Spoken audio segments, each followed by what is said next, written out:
We're here at the beautiful Road America, and I am extremely intimidated by this track because this is one of the big boy tracks basically of the season. This is probably the most big boy track.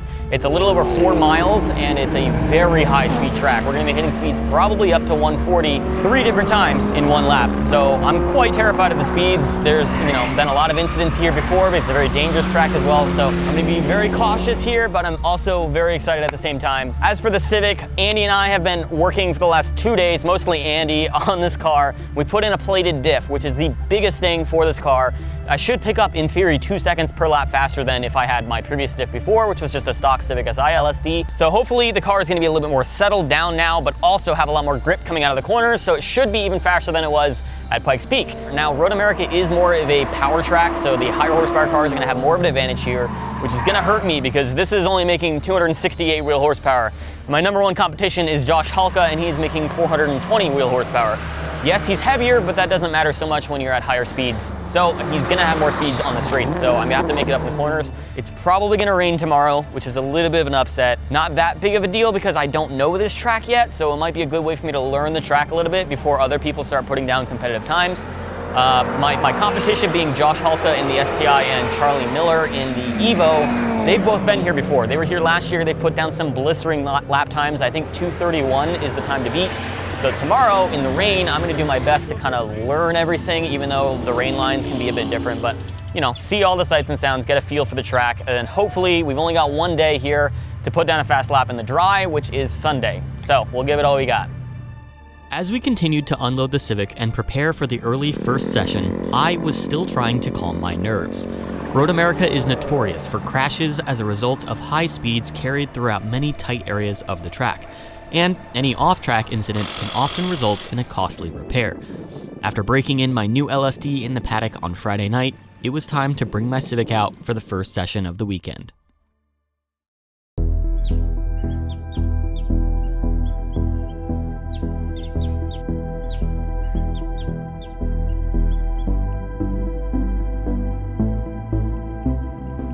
Well, as you can tell, it is raining. I'm probably not gonna go super fast in the rain since I don't have all-wheel drive, but I'm gonna give it my best shot. My goal here at this event is first place, but it's not gonna happen in the rain. So that's gonna be more for tomorrow.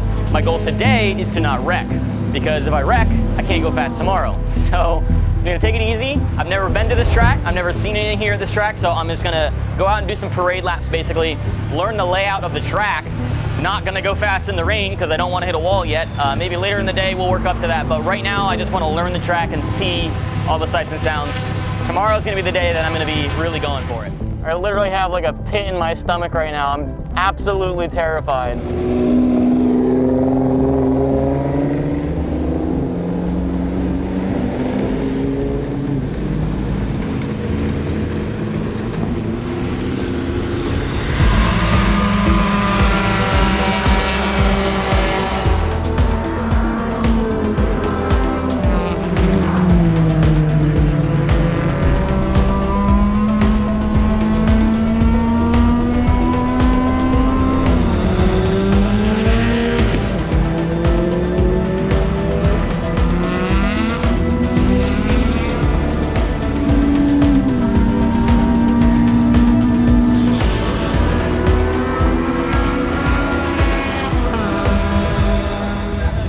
Fourth place right now behind 3 all-wheel drive cars, Halka, Charlie, and Mark, naturally.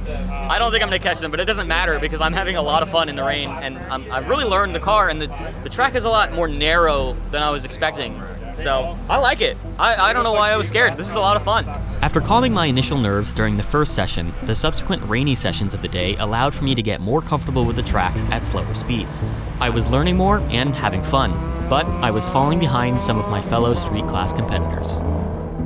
after that one glimpse of a somewhat dry session, I feel a bit overambitious for trying to shoot for first place. This is definitely a power track, and looking at the data between the other drivers that are actually leading the class in my car, they're 16 miles an hour faster in the straights. So I don't think I can make it up in the corners, so that's kind of a fleeting goal now. So the new goal may be front wheel drive record, which is a 234, which is still 8 seconds faster than I'm currently going. Hopefully we got better conditions tomorrow, and hopefully I can reel that in. I'm still learning the track, still learning the dry line, and I kind of missed that dry line in one of the corners. I can't turn 7, right over the Corvette bridge. I nicked the curbing a little bit on the inside, which upset the car and slid it out. Very scary moment, because there's walls very close to the track, so I'm glad I was able to recover that. Yes, I was on throttle to straighten the car out. Yeah, it's scary, and that's a butt pucker moment that kind of scares me for other turns that are even more dangerous than that one. I very easily could have ran into that wall, and that would have been it, at least for the car. I don't think I would have gotten too hurt. Although my goal was no longer first place, I still got to learn the track and get a lot of seat time on day 1. With the front-wheel drive class record in sight, I was ready to push harder than ever to secure it.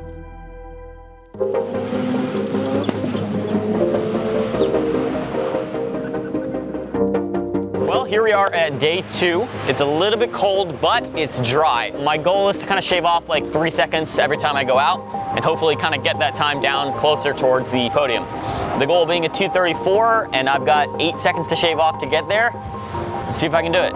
So far, I've had no issues with the car. It's been performing flawlessly, and a lot of that's probably because I'm not pushing hard enough yet. This track is very intimidating, so I want to make sure I work my way up to it slowly. If I push even 1 mile an hour too fast through a corner, I could be into a wall. So just working my way up very slowly.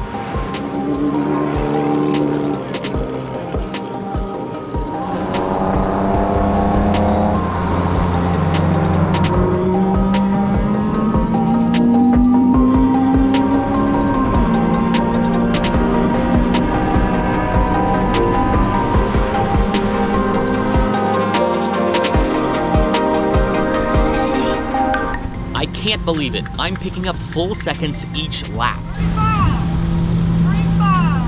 Each lap, I'm getting faster and faster.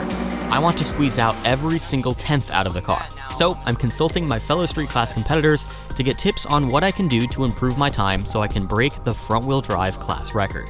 The diff feels great though. Like I feel it pull me through the corner. It's fantastic. Dude, my diff is literally making the entire difference. On the throttle? Oh yeah, like I'm like, as I start turning in, like I start putting the throttle in, and like by the apex, I'm 100%.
It's okay.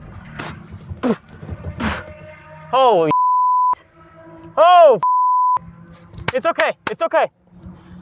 Whew. Whew. Oh, wow. Oh. Ah! No! Probably gonna need a flatbed. I think the tire's pinched. All right, you okay? I'm okay. Yeah, you're cool. Oh. Well, it's gonna need new paint, huh? Ah, jeez. New left front fender. Ah, jeez.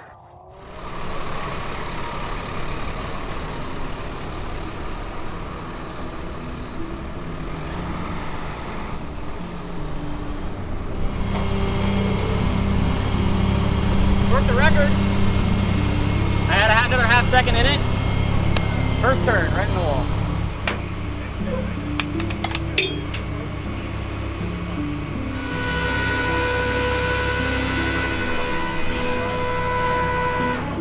So what happened? I went, I did a 34 flat on my aim dash. It's 34.0 or 34.1, which sets the front wheel drive record for the class. So I feel really good about that.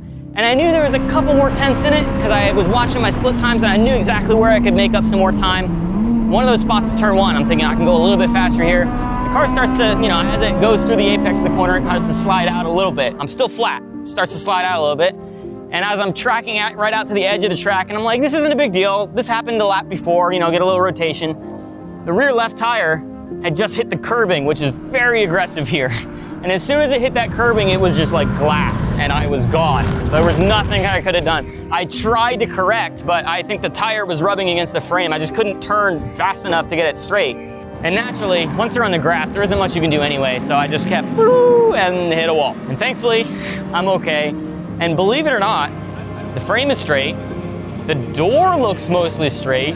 So all in all, the damage isn't too bad. The wheels held up, which is incredible. Titan 7 wheels held up really well. The tires still have air in them despite having rocks in the bead of the tire. But yeah, it was kind of like a ultimate high. I crossed the line, shouting and cheering, so happy. I just set the front wheel drive record, and literally the next turn, everything came crashing down. So the highs are high and the lows are low. But as I'm getting towed in, this car is on the flatbed, everybody can see it, and I just have this like immense amount of shame because like I messed up, and this is a visual representation to show everybody that I messed up, and that hurts.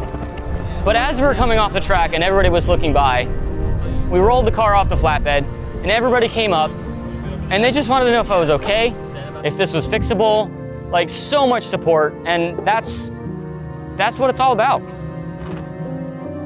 Despite the exterior of the Civic looking rough, the frame is straight and no suspension components were damaged. I'm thankful that I was able to walk away from this crash without even a scratch, and the Civic in repairable shape. In racing, even the top pro drivers crash, so that's reaffirming. I'm going to work my hardest to fix the Civic and have it ready for the next Grid Life event at Gingerman Raceway.